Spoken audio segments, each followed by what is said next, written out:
पंजाब की तारीख के कदीमी निशान, वो धरती के जिसका वजूद दो हिस्सों में है बटा, एक हिस्सा हरियाली तो दूजा है सहरा। दरियाए सतलुज की है जो राह गुजर, जहां जलवा अफरोज है कला दरावड़।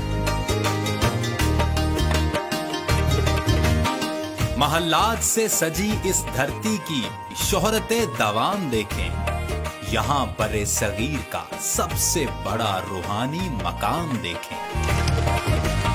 इल्मो हुनर की रोशनी बांटते इदारे देखें, लाल सुहानरा नेशनल पार्क के नजारे देखें यहाँ हर तरफ दौड़ती जिद्दत की लहर। यहाँ है पाकिस्तान का दूसरा बड़ा चिड़ियाघर।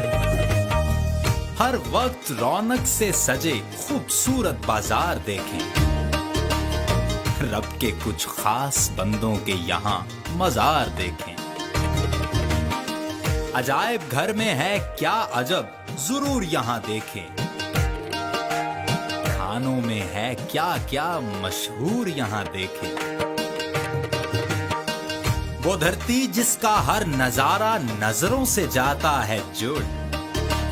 टीम डिस्कवर के साथ मिलकर देखिए महल्लात के हुस्न में घिरा हुआ बहावलपुर।